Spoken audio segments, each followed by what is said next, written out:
duduk hari-hari dia tak ada kerja lain, dia video call anak dia je lah. Dia bukan tak playboy. Tak playboy. Dia jenis yang anak emak. Saya dengan dia sebelum ni pun dia down. Sebelum dulu kan orang kata dia lakon kayu apa semua. Lepas tu saya buat satu telemovie dia berlakon. Cakap tak apa. Tapi Bayangan Emilia. Saya direct lah, Raja Mukris produce. Kita buktikan dalam telemovie tu yang Fatah tak kayu. So memang benda tu betul-betul terbukti lah. Dan dia masih lagi rasa macam boleh ke aku buat. Dia humble lah Fatah ni. Dia memang sangat baik lah budak. So kita bagilah motivate dia supaya dia boleh buat kan. Tapi kesungguhan dia tu lah memang saya respect. Kesungguhan dia memang letak lebih lagi effort.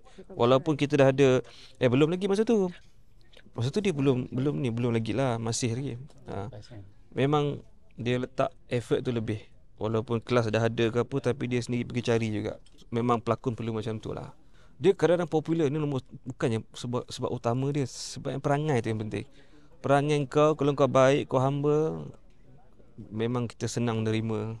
Itu yang nombor satu. Kalau kau popular tapi kita nak masuk pun susah, payah juga. Fatah tu karakter jenis kita senang dengan dia. Dia tak sombong, dia humble lah.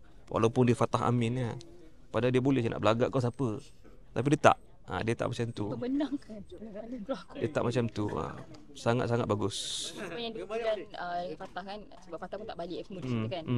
Apa memori yang macam kita ingat sepanjang tempoh tu? Memori betul dalam sama-sama ke apa ke? Memori saja. Dia family man lah. Dia family man. Cuma duduk hari-hari dia tak ada kerja lain, dia video call anak dia je lah. Sebab tu masa isu tu keluar, saya terus bagi etika tu. Sebab saya tak percaya benda tu. Sebab hari-hari kot video call lah. Saya tahu macam mana dia kan. Semayang tak tinggal semua. Seorang yang baik. Kita tahu, saya boleh yakin dia macam mana. So yang saya macam aku nak backup dia ni. Sebab kita tahu kalau kita was-was, takkan kita ni, tapi kita yakin 110% dia ni macam ni orangnya. Itu yang sangat-sangat Fatah budak baik lah. Ada orang yang macam walaupun tu kawan dia tak nak masuk campur, tak nak bercakap apa, tapi mungkin memang orang yang kalau kawan kena memang akan bersuara. Sebab dia kena benda yang saya rasa macam tak mungkin. Tu kata saya yakin kalau saya was-was, biar betul dia macam ni ke? Saya pun takkan cakap apa, tapi disebabkan saya tahu dia macam mana. Karakter dalam kelas dia macam mana, dekat luar dia macam mana. Kita pernah duduk lepak kadang-kadang orang lelaki sama lelaki kot, kau lepak. Kadang awet-awet datang kan, mesti kau tengok, tapi Fatah tak macam tu. Kita tahu dia macam mana. Itu yang kita dia bukan tak playboy. Dia jenis yang anak emak. Budak baik. Aku beramai kawan, aku tahu